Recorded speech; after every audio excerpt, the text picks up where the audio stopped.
untuk kita bisa menghadiri kajian di Ruko sore hari ini. Salawat wassalam ala Rasulillah wa ala alihi wa sahbihi wa man tabi'ahum bi ihsan ila yaumiddin. Salawat serta salam semoga selalu tercurahkan untuk Nabi Muhammad SAW kepada keluarganya, kepada para sahabatnya dan kita sebagai umat yang mengikuti sunnah beliau hingga akhir zaman. Alhamdulillah, Alhamdulillah Rabbil Alamin, kita bertemu kembali di kajian dua pekanan yang diadakan oleh Ruko, yang mana pada kajian kali ini kita akan membahas mengenai syarah rinci rukun iman, sesi pertama, sesi Muqaddimah bersama pemateri kita, Ustadzuna Andrianto Samsudin LC, Hafizahullah. Kami harapkan peserta yang menghadiri Zoom ini dapat mengikuti dan menyimak kajian sampai selesai dan dapat mengambil manfaat serta ilmu yang disampaikan. Sebelum kajian dimulai, izinkan kami menyampaikan beberapa maklumat bahwasanya yang pertama kajian diadakan insya Allah selama 1 jam.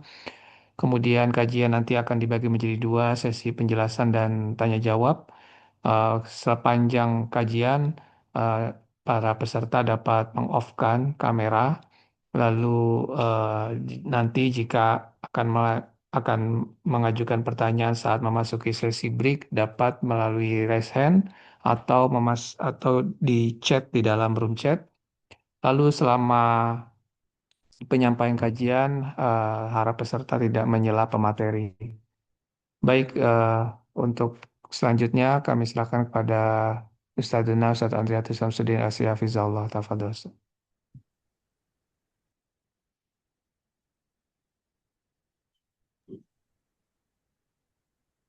Baik, bismillahirrahmanirrahim. Assalamualaikum warahmatullahi wabarakatuh. Alhamdulillah. Alhamdulillahilladzi arsala rasulahu bil huda wa dinil haqq liyuzhirahu 'ala dini kullihi walau karihal musyrikun. Asyhadu an la ilaha illallah wahdahu la syarikalah wa asyhadu anna Muhammadan abduhu wa rasuluhu la nabiyya ba'dah. Allahumma shalli wa sallim wa barik ala nabiyyina Muhammad wa ala alihi wa sahbihi wa sallam. Taib, barakallahu fikum para hadirin dan hadirat peserta kajian online setiap 2 pekan yang diselenggarakan oleh Ruko, Rumah Quran Online. Alhamdulillah kita di sore hari ini kembali kita berjumpa di majelis yang diberkahi insyaallah, majelis ilmu, mempelajari tentang hal-hal yang berkaitan dengan agama kita yang sifatnya adalah sesuatu yang penting dipahami, ya, dipelajari, dan menjadi modal untuk kita bagaimana kita bisa masuk ke dalam Islam ini secara kafah. Karena tidaklah Allah menyuruh kita masuk ke dalam Islam, melainkan harus sempurna. Allah berfirman, ya ayyuhalladzina amanu udkhulu fis-silmi kafah. Hai orang beriman, masuklah kalian ke dalam Islam ini secara sempurna. Maka di antara bentuk atau upaya kita bagaimana menjadi muslim yang kafah itu adalah dengan belajar, dengan berilmu, ya. Dan apa yang penting kita pelajari, tentu yang pertama adalah hal-hal yang wajib, ya, yang berkaitan dengan kewajiban. Itulah yang kita mulai dari situ. Alhamdulillah, ya, beberapa pertemuan sebelumnya kita sudah mempelajari tentang fikih, ya, melalui kitab Al-Fiqh Al-Muyassar, dan kita sudah sampai di bab as-salat, kitab as-salah. Alhamdulillah kita sudah selesai terakhir. Kemarin di bab terakhir dari solat adalah mengenal tentang fikih yang berkaitan dengan jenazah, ya, dan penguburan, dan sampai selesai alhamdulillah. Maka di antara bentuk lengkap, ya, dari pembahasan kita, ya, setelah kita mengenal tentang fikih ibadah, maka kita lebih baik lagi mengenal juga tentang perkara iman. Ya, insyaallah kita break dulu dari fikih muyasar, kita pindah dulu sejenak ke pembahasan tentang iman, ya, dan rukunnya, dan insyaallah kalau Allah mudahkan, ya, selesai dari bab ini kita kembali ke fikih muyasar, kita lanjutkan pembahasan kita di bab-bab berikutnya tentang zakat, ya, tentang puasa, ya, tentang muamalah dan yang lainnya.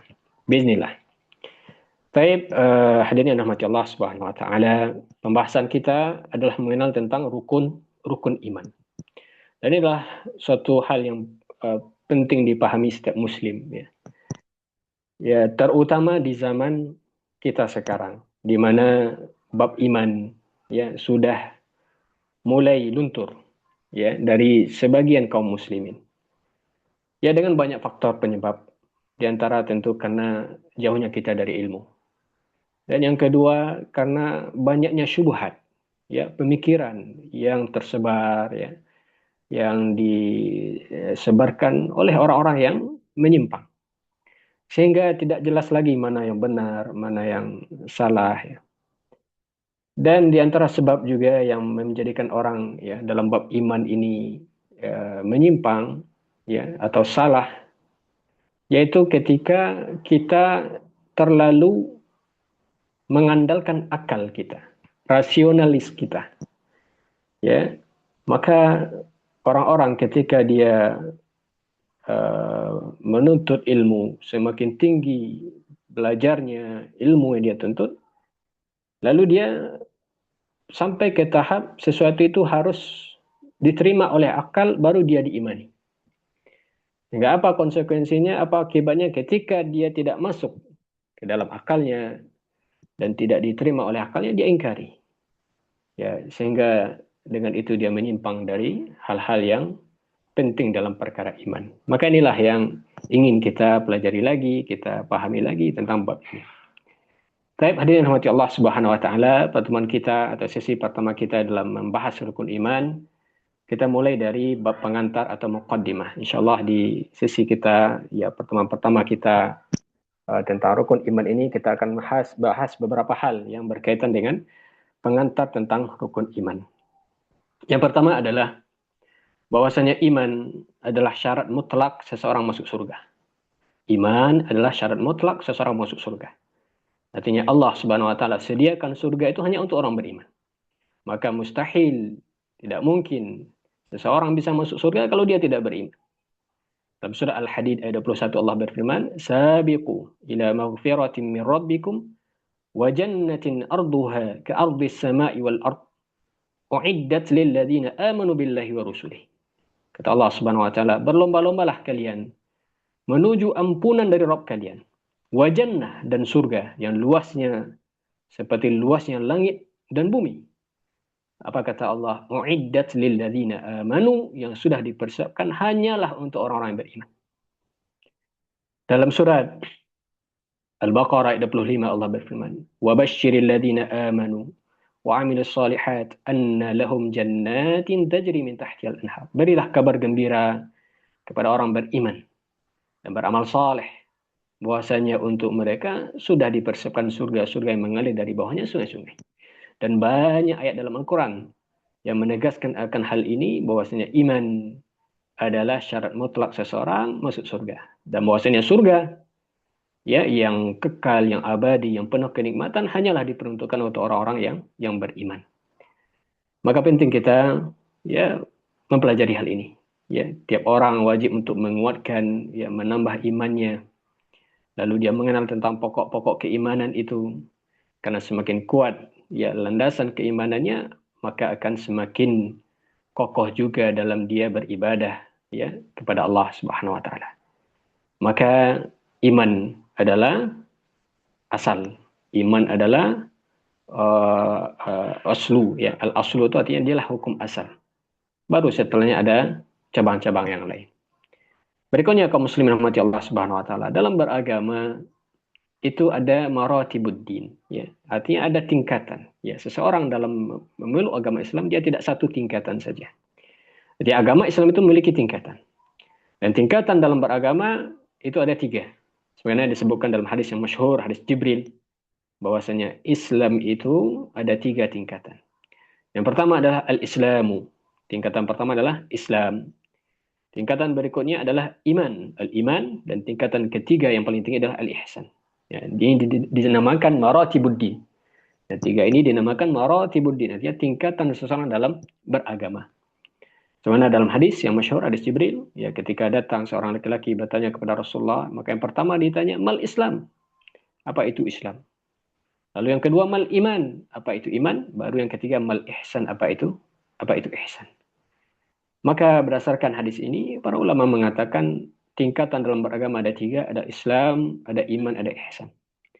Jadi Islam adalah yang paling dasar. Di atasnya lagi adalah iman, dan di atasnya lagi adalah ihsan. Maka kata para ulama, setiap orang berislam belum tentu beriman. Sebagaimana setiap orang beriman belum tentu dia ihsan. Tapi kalau orang sudah sampai derajat iman, maka dia udah otomatis Islam. Sebaliknya kalau belum sampai derajat iman ihsan, maka belumlah dikatakan muhsin. Orang sudah sampai derajat ihsan, udah dikatakan dia muslim dan mukmin. Ya, ini dinamakan dengan maratibuddin. Lalu ulama membahas tentang hubungan antara iman dengan Islam. Apa hubungannya? Apa korelasinya, keterkaitannya? Maka ulama membedakan bahwasanya Islam ketika dia disebut ya terpisah atau tersebut sendiri, lalu iman disebut sendiri, maka maknanya adalah Islam adalah perkara yang zahir dan iman adalah perkara batin. Ketika disebutkan dalam suatu lafaz berbarengan antara iman dengan Islam, maka Islam artinya amalan zahir, iman artinya amalan batin. Ya, inilah kaidahnya kata para ulama, idza jitama'a iftaraqa. Wa idza iftaraqa ijtama'a. Ketika dia disebut berbarengan, maka dia berbeda makna. Kalau dia disebut sendirian, maka dia mencakup kepada masing-masing mencakup makna yang lain.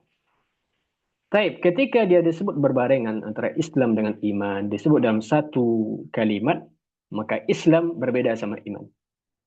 Sebenarnya dalam surah Al-Hujr ayat 14, ya, ketika datang sekelompok orang-orang Arab pedalaman, orang Arab Badui kepada Rasulullah SAW, lalu mereka mengatakan aman. Wahai Rasulullah, amanna, kami sudah beriman. Maka Allah turunkan ayat. Kata Allah Subhanahu wa taala, qalatil a'rabu amanna. Orang-orang Arab ya, Badui berkata, kami telah beriman. Qul lam tu'minu walakin qulu aslamna. Katakanlah kepada mereka wahai Rasulullah, lam tu'minu, kalianlah belumlah kalian beriman. Walakin qulu aslamna, tapi ucapkanlah, katakanlah kami sudah berislam. Maka dari sini menunjukkan iman dengan Islam itu tidaklah sama ya secara definisi. Di antara dalil juga adalah surah Az-Zariyat ayat 35 ayat 36. Allah Subhanahu wa taala ketika mau mengadab kaum Lut, ya kata Allah Subhanahu wa taala, fa akhrajna man kana fiha minal mu'minin fama wajadna fiha ghaira baitin minal muslimin. Ya, kami keluarkan orang-orang yang beriman dari kaum Lut itu, fama wajadna fiha, maka kami tidak mendapati negeri itu kecuali sebuah rumah dari orang yang muslim. Maka ada iman, ada Islam. Dan juga dalam doa salat jenazah ya. Di antara bentuk doanya adalah kita membaca Allahumma man ahyaitahu minna fa ahyihi 'alal Islam. Wa man tawaffaitahu minna fatawaffahu 'alal iman. Ya Allah, siapa saja engkau hidupkan dari kami, maka hidupkanlah kami di atas Islam. Wa man tawaffaitahu, dan siapa saja engkau wafatkan di antara kami, maka wafatkanlah di atas iman. Ya, maka dibedakan antara Islam dengan iman. Ya, bedanya kata para ulama, ketika seorang masih hidup, maka dia masih bisa berislam. Artinya masih bisa melakukan amalan zahir. Maka doa kita, kalau engkau hidupkan kami, ya Allah, hidupkanlah kami di atas Islam. Supaya kami bisa melakukan amalan ketaatan. Tapi kalau sudah diwafatkan, maka wafatkan di atas iman. Karena kalau sudah wafat, tidak ada lagi yang bisa dilakukan dari amalan zahir. Nah, ini yang pertama. Bahwasanya iman dengan Islam, ketika disebut berbarengan, maka dia beda makna. Tapi kalau dia disebut tersendiri, maka Islam adalah iman dan iman adalah Islam. Ya. Dan ini banyak kita dapati dalam hadis, misalnya ketika Nabi SAW mengatakan al-muslim man salim al-muslimuna min lisanihi wa yadihi. Ya, orang Islam itu adalah orang yang selamat kaum muslimin dari lisannya dan tangannya. Maka muslim di sini adalah mukmin. Ya. Begitu juga ketika ayat-ayat diawali ya ayyuhalladzina amanu, hai orang beriman. Maka khitab di sini orang beriman adalah orang yang termasuk juga adalah orang yang Islam. Nah, ini yang pertama yang berkaitan dengan bab iman dengan Islam ya. Maka dia dua istilah yang berbeda kalau disebut berpisah. Tapi berikutnya hadirin rahmati Allah Subhanahu wa taala, ketika kita masuk ke dalam agama Islam ini, maka hakikatnya kita sedang membangun sebuah pohon. Dan ini diibaratkan oleh Allah Subhanahu wa taala dalam surat Ibrahim ayat 24. Jadi agama ini diibaratkan sebuah pohon. Kata Allah Subhanahu wa taala, "Alam tara kaifa daraballahu mathalan kalimatan thayyibatan kasyajaratin thayyibah asluha thabitun wa far'uha fis sama." Tidaklah kalian perhatikan, tidakkah kalian perhatikan kata Allah, bagaimana Allah membuat perumpamaan tentang kalimat yang baik. Kalimatun thayyibah maknanya kata ulama adalah al-iman. Allah membuat permisalan tentang iman adalah seperti pohon, kasyajarah. Ya, pohon yang baik, syajaratun thayyibah. Bagaimana pohon yang baik? Asluha thabitun, yaitu akarnya teguh, wa far'uha fis sama, dan cabangnya menjulang ke langit. Maka kata para ulama, ketika agama ini ibarat sebuah pohon, maka akarnya itu adalah iman yang menjadi penopang dia, yang menguatkan dia dari bawah adalah iman. Dan batangnya, dahannya itu adalah Islam. Itulah yang kita kerjakan dari amal-amal zahir. Lalu buahnya, ya, dan daunnya yang menghiasinya, membuat dia indah dipandang, itulah ihsan.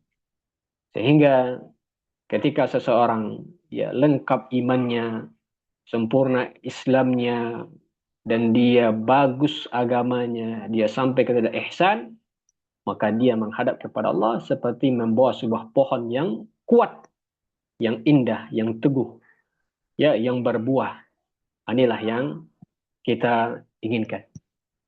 Tapi kalau misalnya seseorang rapuh imannya, ya, dan rapuh pula Islamnya, iman kurang, ibadah juga kurang, maka dia menghadap kepada Allah dengan pohon yang goyang, dengan pohon yang tidaklah kuat, kokoh, ya, mudah tumbang dengan angin, ya, yang menghembusnya.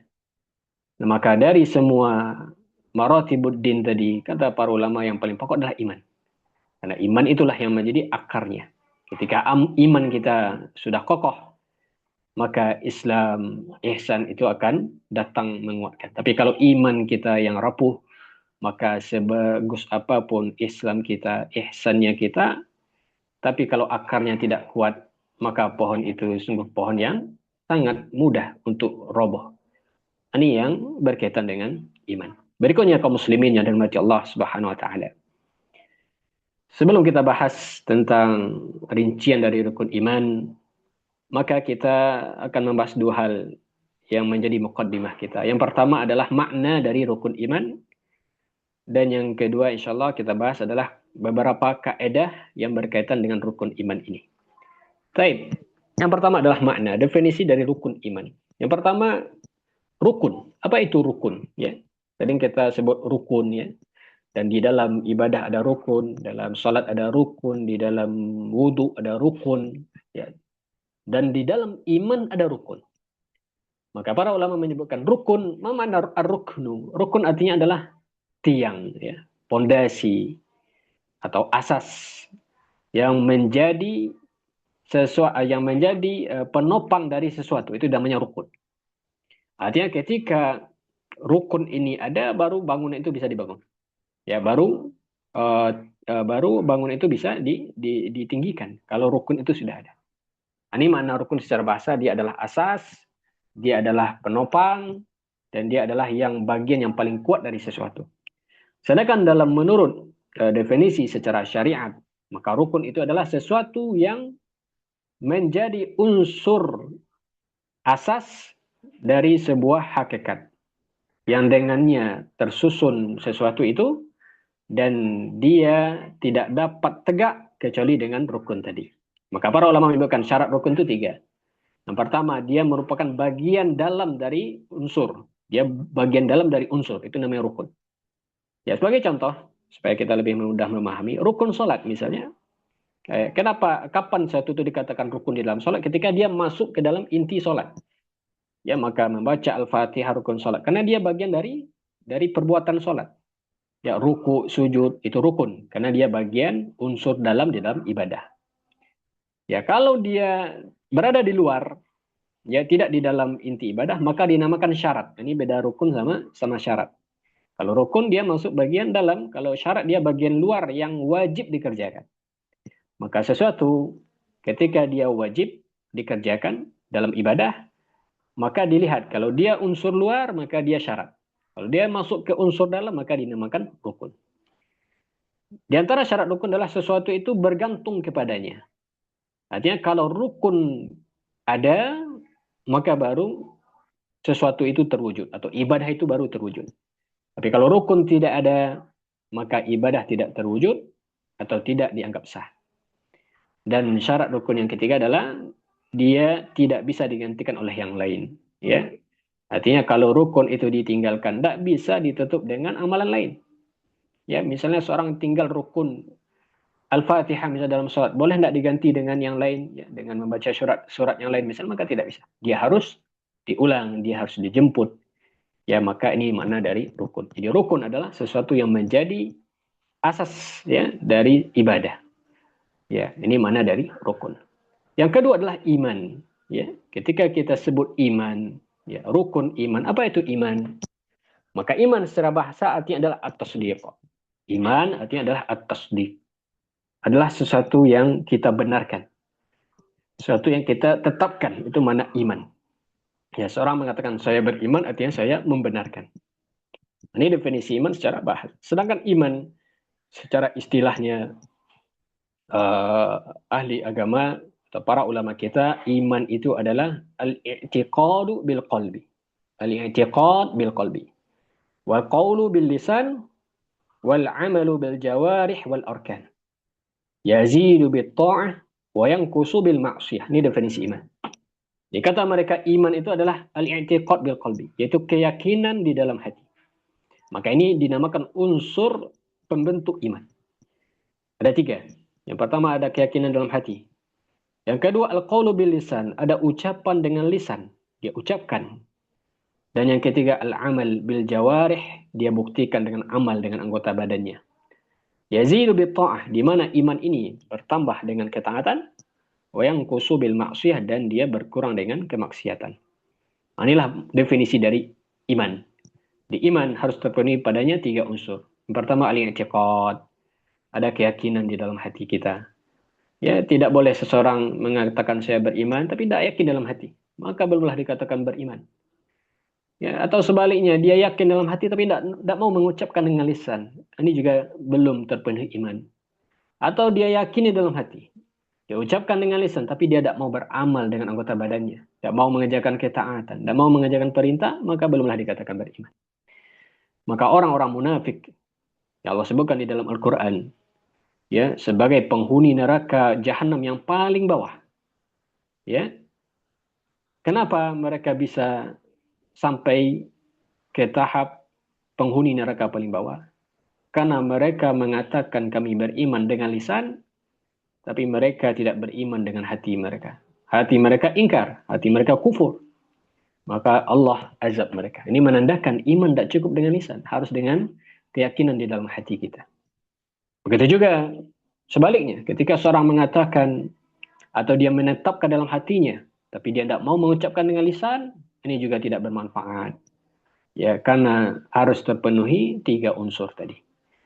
Sebaliknya juga ketika ada orang mengatakan saya beriman, ya, dan dia ucapkan juga, tapi tidak mau beramal, tidak mau dia melakukan kewajibannya kepada Allah, maka belumlah dikatakan seorang beriman.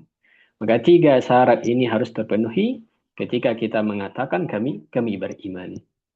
Tapi kaum muslimin rahmati Allah Subhanahu wa taala. Berikutnya rukun iman itu ada 6.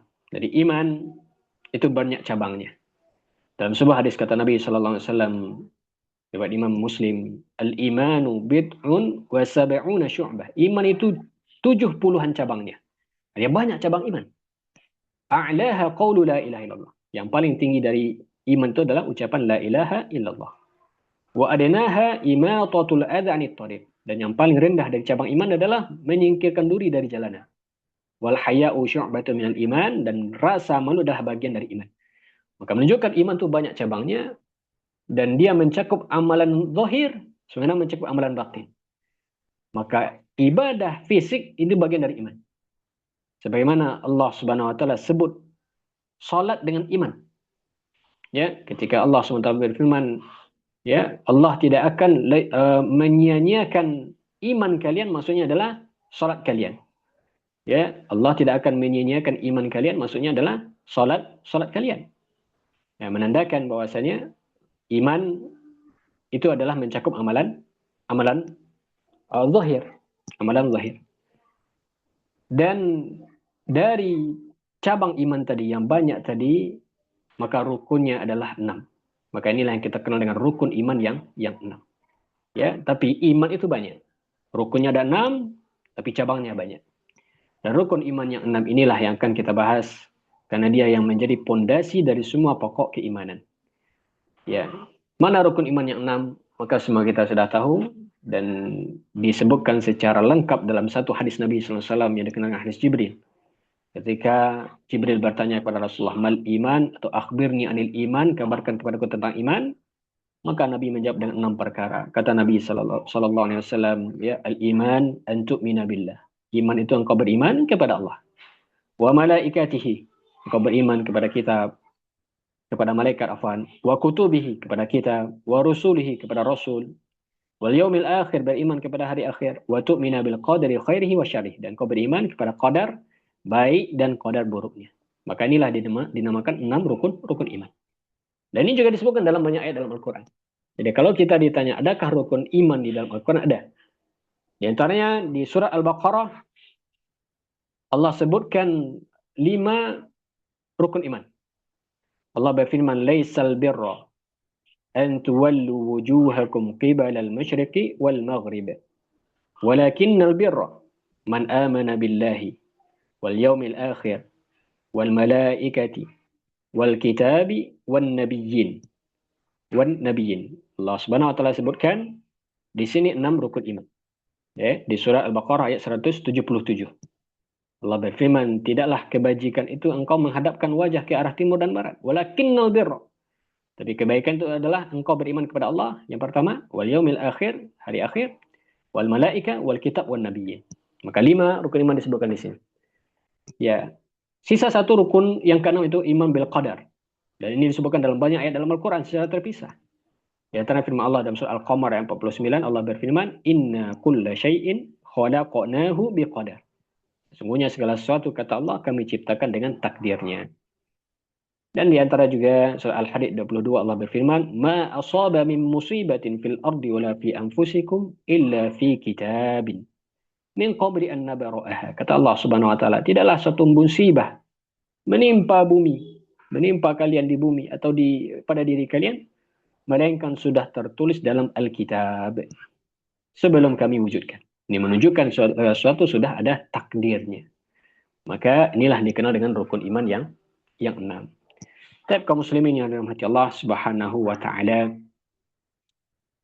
sekarang kita sudah mengenal ada namanya iman, ada namanya Islam, ya. Kalau selama ini kita sudah berusaha beramal soleh, mengerjakan ketaatan kepada Allah, kita jaga salat kita puasa yang wajib, puasa yang sunnah, lalu kita tunaikan zakat yang wajib, lalu kita berinfak, bersedekah yang sunnah, lalu ada dari kita yang pergi haji, ada yang pergi umrah, ya. Lalu kita jaga syahadat kita, maka bersyukur kepada Allah, alhamdulillah Allah berikan kita hidayah di atas Islam. Tapi di atas itu bagaimana kita juga memupuk iman kita. Karena seseorang, ya, ketika dia berislam belum tentu dikatakan beriman. Ya, maka penting kita bagaimana kita terus menanamkan iman dalam hati kita. Dan kalau ditanya mana yang lebih tinggi tingkatan iman dan Islam, tentu iman. Karena dikenal tadi dengan maratibuddin. Dan inilah yang meningkatkan derajat seseorang di akhirat, yaitu imannya kepada Allah. Maka disebutkan oleh para ulama kita, ketika seseorang semakin tinggi iman seseorang, semakin tinggi derajatnya di surga. Ya, meskipun amalnya tidaklah sebanyak yang lain. Meskipun amalnya mungkin tidak sebanyak yang lain. Sahabat Abu Bakar As-Siddiq, ya, adalah sahabat yang paling dicintai Rasulullah SAW. Dan orang yang paling mulia dari semua para sahabat adalah Abu Bakar.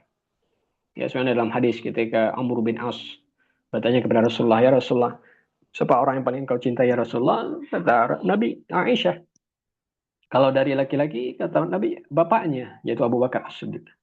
Dan juga Nabi SAW pernah menyebutkan bahwasanya seandainya Allah izinkan aku mengambil seorang khalil di atas muka bumi, yaitu kekasih setia, ya, maka aku jadikan Abu Bakar sebagai khalil.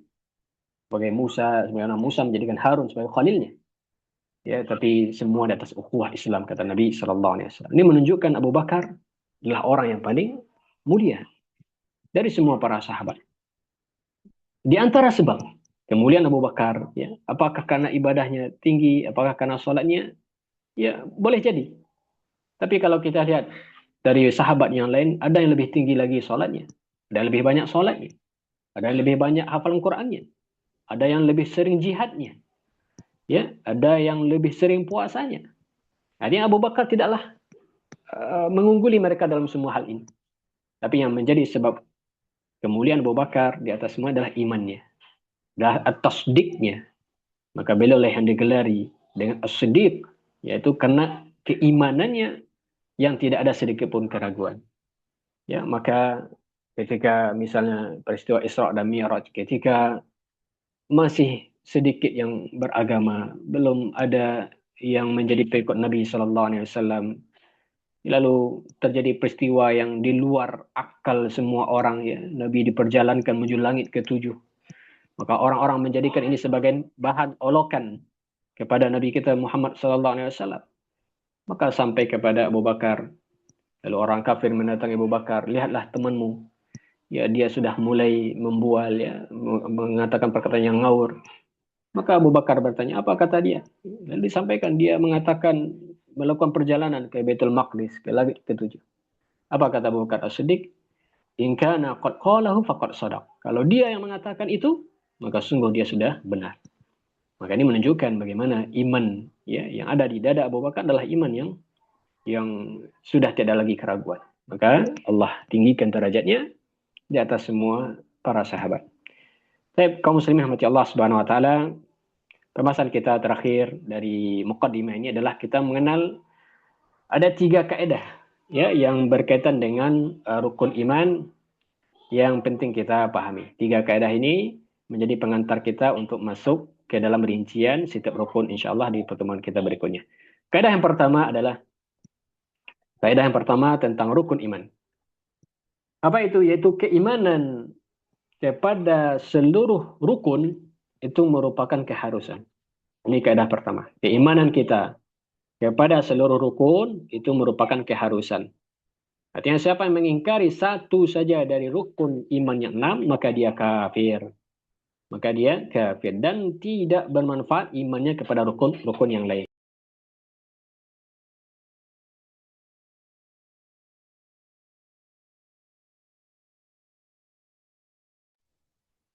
Baik, ini kaidah pertama. Keimanan kita kepada keseluruhan rukun itu keharusan. Tidak boleh seseorang mengingkari satu rukun lalu dia mengimani rukun yang lain. Inilah yang disebutkan dalam surat Al-Baqarah ayat 285 ketika Allah firmankan, amanar rasulu bima unzila ilaihi min rabbih wal mu'minun. Telah beriman Rasul dengan apa yang diturunkan kepadanya dan juga orang beriman. Kullun amana billah. Semua mereka beriman kepada Allah, malaikat, kitab dan Rasul. La nufarriqu baina ahadin min rusulih. Dan tidaklah kami membedakan seorang pun dari Rasul-Rasulnya. Maka ini menunjukkan seseorang tidak boleh beriman kepada satu rukun lalu mengingkari rukun yang lain. Rukun yang lain.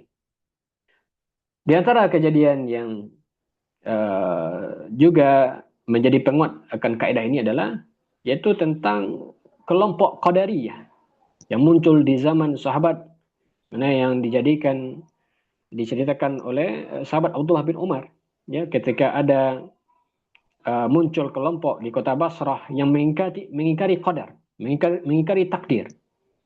Maka kata Abdullah bin Umar kepada utusan ketika itu, ya, fa idza laqita ulaik, ya, kalau engkau jumpai orang-orang itu orang yang mengingkari qadar, ya, mereka mengatakan semua perkara ini itu tidaklah Allah yang tetapkan. Kita yang ciptakan qadar kita sendiri, takdir kita sendiri kita yang ciptakan. Ini dinamakan kelompok Qadariyah. Itu kelompok yang mengingkari adanya takdir. Maka kata Abdullah bin Umar, fa akhbirhum anni bari'um minhum. Kabarkan kepada mereka, Abdullah bin Umar berlepas diri dari mereka dan mereka berlepas diri dariku. Lalu kata Abdullah bin Umar, demi Allah yang aku bersumpah dengannya, seandainya mereka menginfakkan sebesar gunung Uhud emas, lalu mereka infakkan, Allah tidak akan terima sampai mereka beriman kepada takdir. Maka beriman kepada semua rukun harus dipenuhi. Tidak boleh orang beriman kepada Allah tapi ingkar kepada hari akhir. Atau beriman kepada hari akhir tapi ingkar kepada Alkitab. Atau beriman kepada Alkitab tapi ingkar kepada takdir. Maka ini merusak iman ya ke yang lainnya. Keadaan yang kedua adalah sebagaimana kita wajib beriman dengan keseluruhan rukun iman, begitu juga halnya masing-masing rukun harus diimani secara sempurna. Seseorang harus mengimani setiap rukun secara sempurna dan utuh. Tidak boleh dia mengimani masing-masing rukun itu sebagian saja. Karena ketika dia tidak sempurna dalam imannya terhadap masing rukun, maka imannya juga tidak sah. Ya, ketika seorang mengatakan saya beriman kepada Allah misalnya, maka dia harus mengimani semua hal yang terkait dengan rukun iman kepada Allah. Ya, bagaimana dia mentauhidkan Allah dalam rububiyahnya Allah, lalu dia imani Allah sebagai ilahnya, sebagai sesuatu yang harus disembah. Ya, tidak boleh dia sekutukan Allah. Lalu dia mengimani Allah dengan nama dan sifatnya, ini harus dipenuhi. Ya, tidak boleh seorang mengatakan, ya, saya beriman kepada Allah, tapi saya tidak mau beribadah hanya kepada Allah saja. Berarti dia belumlah dikatakan beriman kepada Allah. Sebagaimana orang-orang kafir Quraisy. Ketika ditanya, apakah kalian beriman kepada Allah sebagai pencipta kalian, sebagai pencipta langit dan bumi, mereka katakan iya. Allah ceritakan tentang hal ini. Wala in sa'altahum, kata Allah, kalau engkau tanya orang-orang Quraisy itu, siapa yang menciptakan langit dan bumi? Siapa yang menciptakan kalian? Mereka jawab Allah. Jadi menunjukkan dari sisi Rabbnya yang mereka mengakui adalah Allah Rabbnya. Allah yang menciptakan, Allah yang mengatur, Allah yang beri rezeki, Allah yang menghidup mematikan. Itu mereka yakin. Tapi ketika mereka disuruh beribadahlah kalian kepada Allah, ya, dan tauhidkan Allah dalam ibadah, jangan kalian jadikan berhala sebagai sesembahan kalian, mereka tidak mau. Ya, mereka tidak ingin hal itu. Ya, mereka ingin sembah Allah juga, sembah berhala juga.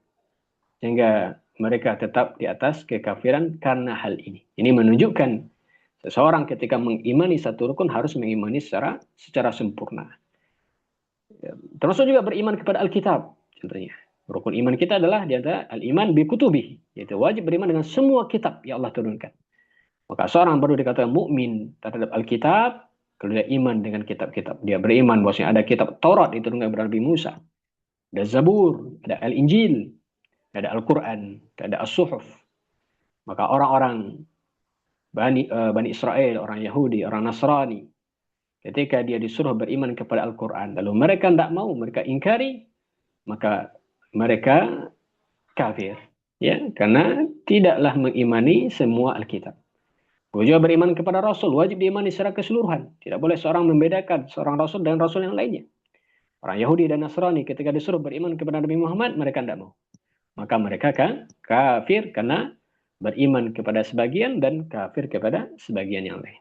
Ini kaidah yang kedua. Dan kaidah yang ketiga yang terakhir dari kaidah yang berkaitan dengan rukun iman adalah yaitu beriman kepada rukun-rukun tadi itu harus sesuai dengan dalil dan aturan syariat.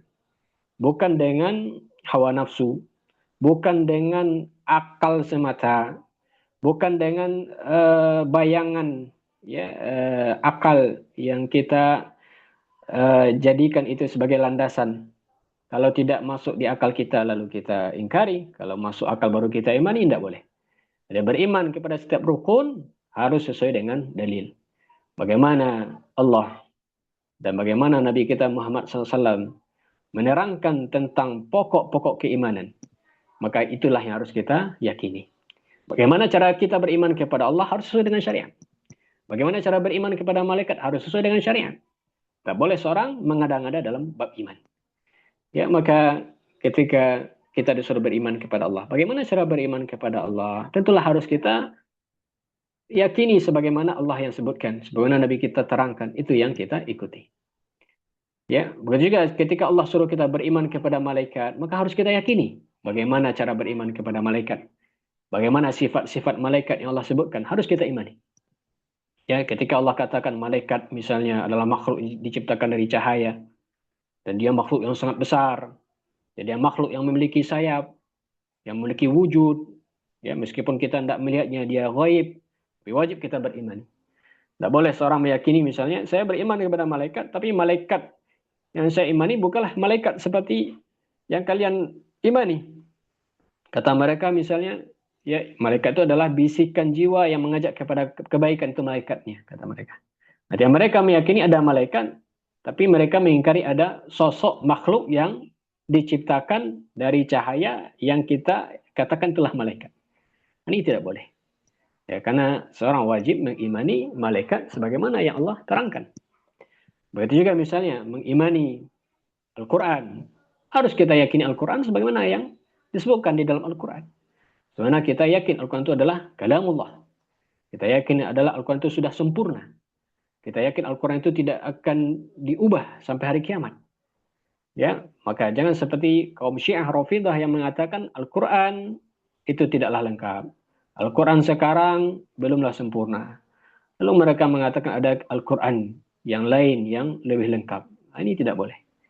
Begitu juga beriman kepada Nabi misalnya, harus dengan cara syariat yang sudah ditunjukkan kepada kita. Tidak boleh seorang beriman kepada Nabi, tapi dengan sesuatu yang sesuai hawa nafsunya. Di antara contohnya ketika seorang mengatakan saya beriman kepada Nabi, lalu mereka gulu terhadap para anbiya, gulu kepada Nabi Muhammad SAW. Lalu mereka memuja-muji Rasul, ya, mengkultuskan Nabi, atau membuat pujian-pujian, atau mensifati Nabi dengan sifat-sifat yang tidak layak bagi Nabi. Yang sifat-sifat yaitu adalah haknya Allah Subhanahu wa taala. Maka ini tidak boleh. Ya, meskipun dengan landasan cinta. Maka kata Nabi SAW, la tuturuni, janganlah kalian puji aku berlebihan. Bagaimana orang Nasrani memuji Isa berlebihan. Lalu mereka angkat Nabi Isa menjadi Tuhan. Kata Nabi SAW, inama ana abdullahi wa rasuluh. Faqul abdullahi wa rasuluh. Sungguhnya aku adalah hamba Allah dan Rasulnya. Maka katakanlah hamba Allah dan Rasulnya. Maka ini penting menjadi kaidah bagi kita bahwasanya beriman kepada masing-masing dari rukun ini harus sesuai dengan syariat. Inilah yang kita ingin pahami dan ingin pelajari lagi. Bagaimana poin-poin, bagaimana cakupan beriman kepada Allah, apa itu? Apa saja cakupannya? Beriman kepada malaikat, apa saja cakupannya? Beriman kepada hari akhir, kepada Alkitab, kepada Rasul, termasuk beriman kepada takdir. Bagaimana cara kita beriman kepada takdir? Apa cakupannya? Ini yang ingin kita bahas insya Allah di setiap sesi kita di pertemuan berikutnya. Kita akan bahas tentang iman kepada Allah, ya, bagaimana cakupannya, ya, dan bagaimana seorang dikatakan baru beriman kepada Allah secara sempurna. Sehingga dengan itu semakin bertambah insya Allah iman kita dan semakin yakin kita dengan masing-masing dari rukun tadi. Dan ini yang kita upayakan dan ingin kita harapkan dan kita selalu berdoa kepada Allah. Semoga Allah hidupkan kita di atas iman dan diwafatkan kita juga di atas iman. InsyaAllah ta'ala. Amin ya rabbal alamin. Baik, kaum muslimin rahmati Allah subhanahu wa ta'ala. Ini sebagai muqaddimah pengantar dari rukun iman. Kita cukup di sini insyaAllah dan kita lanjutkan di berikutnya. Kita masuk pembahasan rukun iman yang pertama, iman yang paling asas, iman rukun yang paling utama dan menjadi syarat seorang masuk surga adalah iman kepada Allah, zat pencipta kita, ya, dan bagaimana cakupannya, bagaimana caranya beriman kepada Allah secara sempurna. Ini akan kita bahas insyaallah di sesi berikutnya. Kita silakan kepada moderator kita. Tafadhal Pak Faal, barakallahu fikum. Barakallahu fikum Ustaz. Jazakallahu khairan atas penjelasannya. Baik, para peserta, kita buka sesi tanya jawab. Bagi peserta ikhwah yang ingin bertanya, dipersilakan menekan tombol raise hand atau di eh, diketik di dalam chat room. Kami tunggu.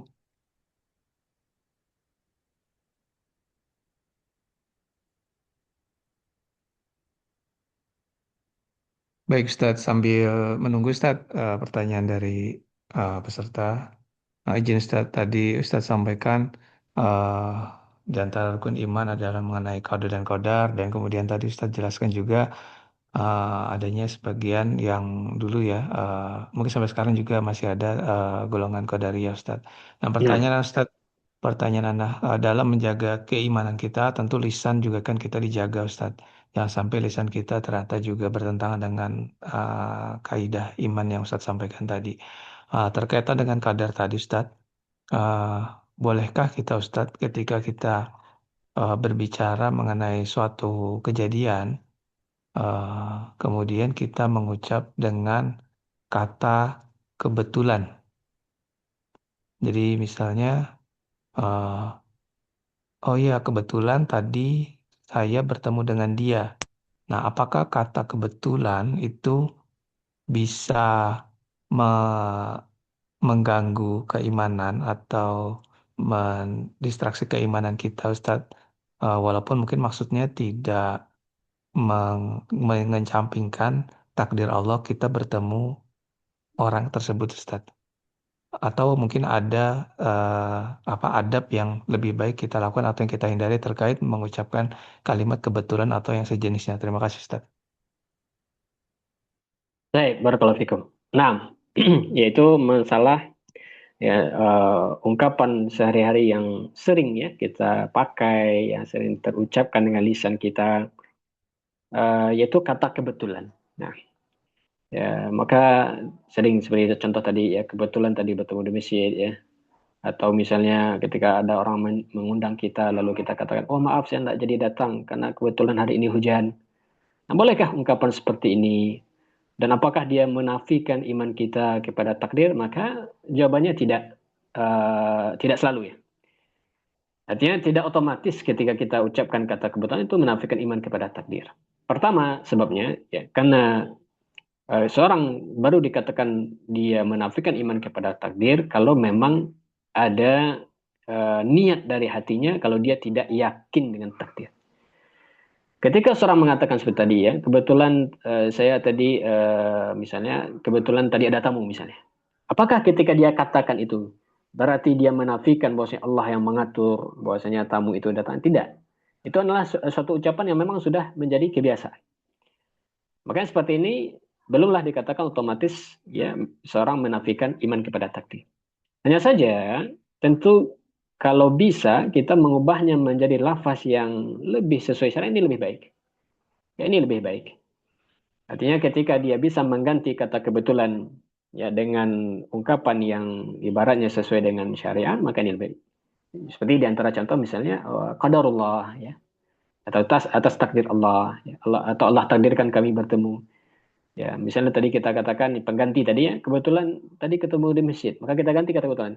Alhamdulillah Allah takdirkan tadi kami bertemu. Atau qadarullah tadi ada tamu. Ya, atau alhamdulillah Allah yang pertemukan kami. Nah, seperti itu. Jadi kita ganti dengan ucapan yang lebih baik. Ya, jadi lafaz yang biasa kita ucapkan itu belumlah dikatakan dia menafikan secara otomatis kecuali kalau sudah dilandasi karena ada niat atau unsur kesengajaan dia menafikan takdir ini yang tidak boleh. Ini yang tidak boleh. Baik. Allah alam bisawab. Barakallahu fiik Pak Fa. Nah, Ustadz Barakallahu Fiik atas jawabannya. Baik Ustadz, ini ada pertanyaan dari Ferdiansah. Assalamualaikum warahmatullahi wabarakatuh. Assalamualaikum. Ustadz Afwan bertanya di luar topik. Bagaimana jika kita sholat maghrib, kita mendapati imam sholat hanya sholat 2 rakaat dan tidak ada yang mengingatkan imam saat sholat berjalan? Karena makmum mengira imam itu sedang melakukan tasyahud awal. Apakah makmum setelah imam salam, makmum bangun kembali dan menyempurnakan sholatnya?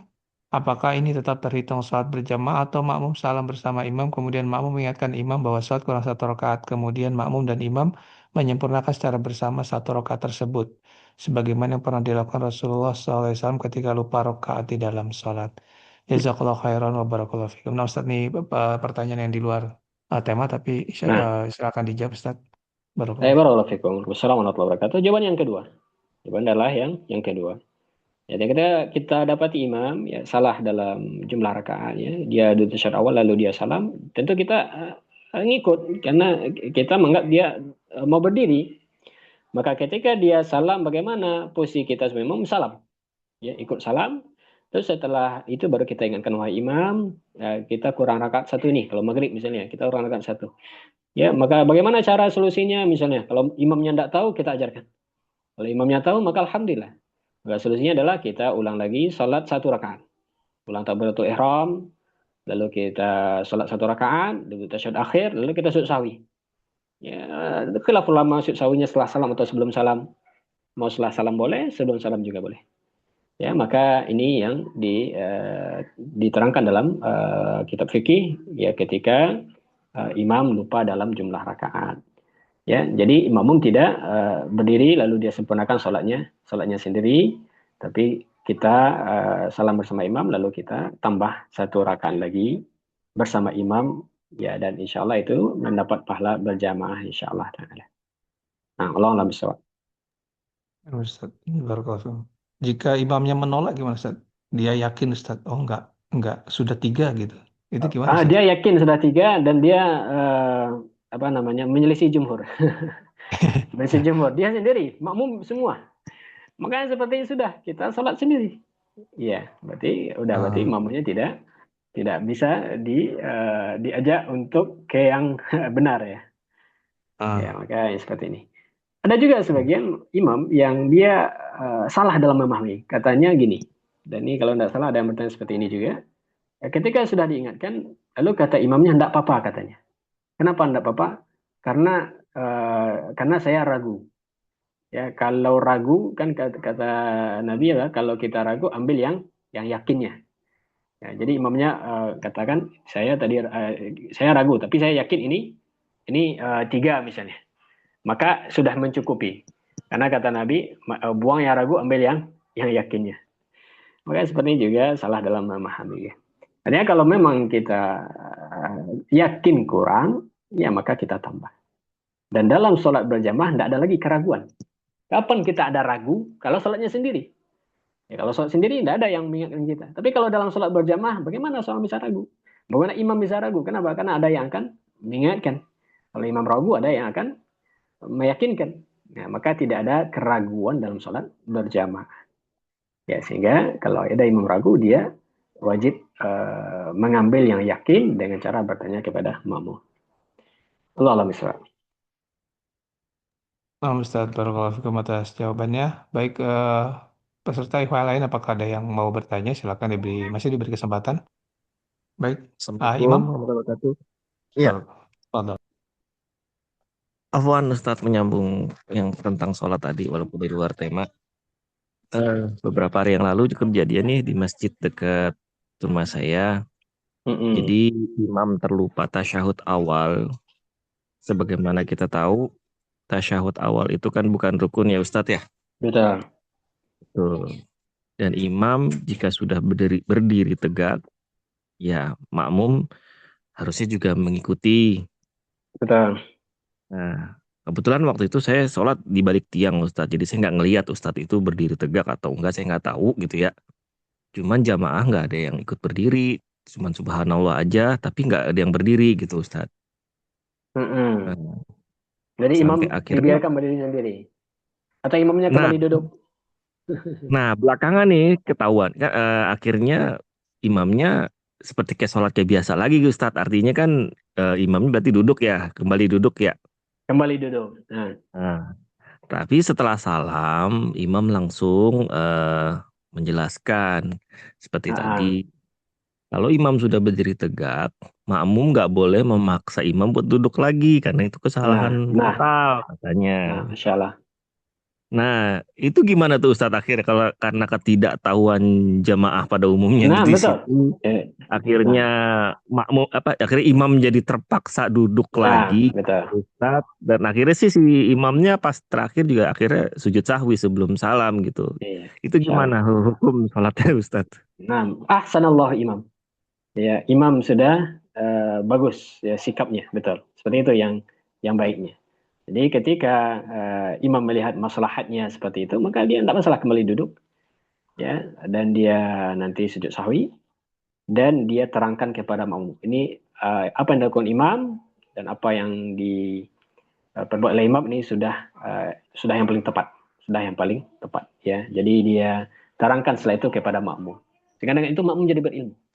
Ya biasanya ketika ilmu itu disampaikan langsung setelah kejadian itu biasanya melekat. Ya, maka ini kebaikan, ya. Dan salat sah, makmum sah, imam sah, insyaallah taala. Barakallahu fikum. Barakallah Ustaz.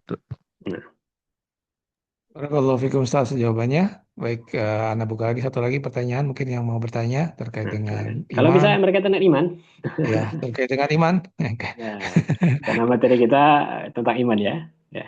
Jadi Nah, kalau Ustaz. ada satu yang Boleh urgent, lagi langsung. Ustaz tentang iman Ustaz. Nah, Oke, iman. silakan.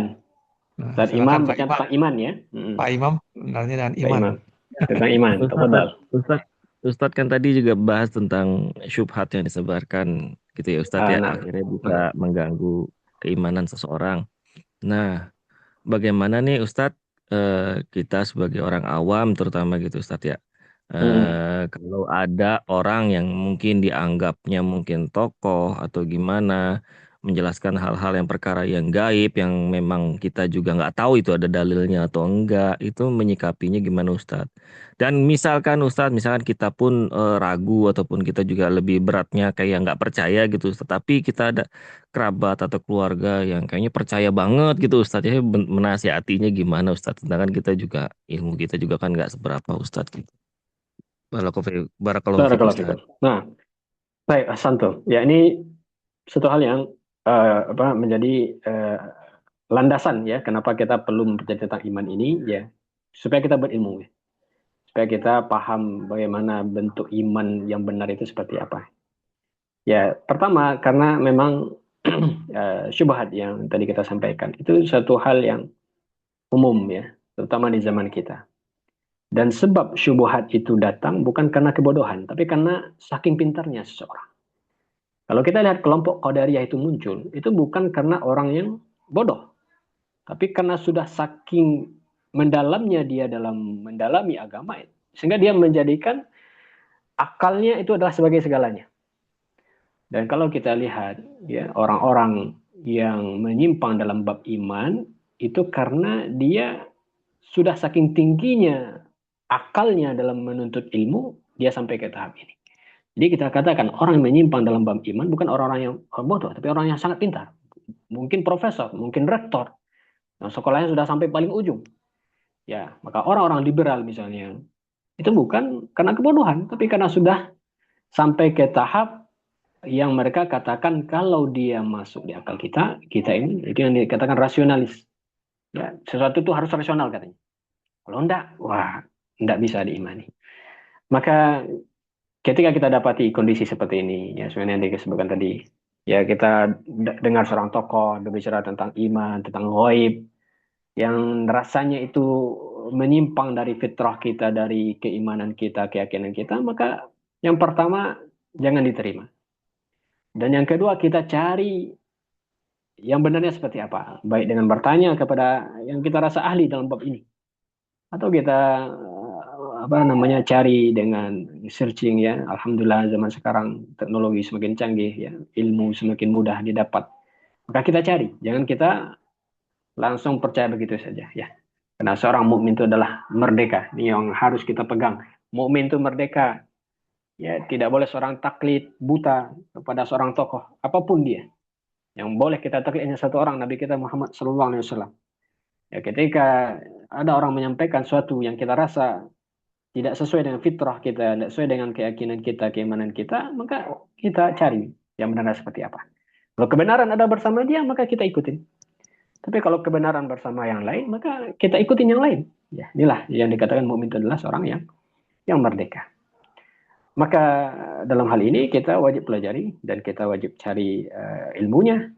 Dan kalau kita dapati, ya, pertanyaan terakhir tadi, ada dari pihak keluarga kita yang memang sudah terpengaruh, ya, dengan syubhat tadi, maka kita berusaha untuk menyampaikan yang benar seperti ini. Ya, tentu dengan hikmah, ya. Kalaupun misalnya kita tidak mampu sendiri, maka kita cari rujukan yang lebih kuat.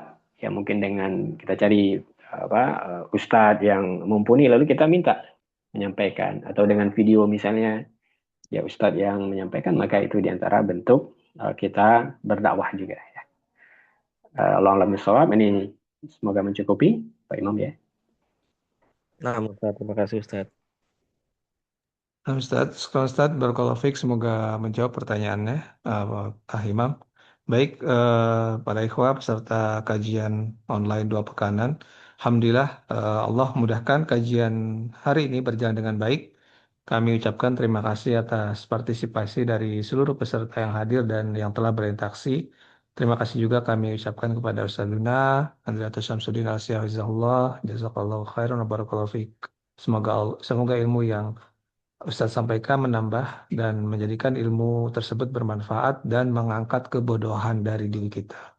Semoga Allah berikan kesehatan untuk kita semua. Ana Fa'al Abu Saf, izin undur diri dan insya Allah kita akan jumpa lagi di pertemuan selanjutnya di 2 pekan berikutnya di insya Allah tanggal 12 Juli 2026. Mari kita tutup majlis ini dengan doa kafaratul majlis. Subhanakallahumma bihamdika asyhadu an la ilaha illa anta astaghfiruka wa atubu ilaik. Assalamualaikum warahmatullahi wabarakatuh. Waalaikumsalam warahmatullahi wabarakatuh. Barakallahu fiikum, Ustaz. Wa iyyakum.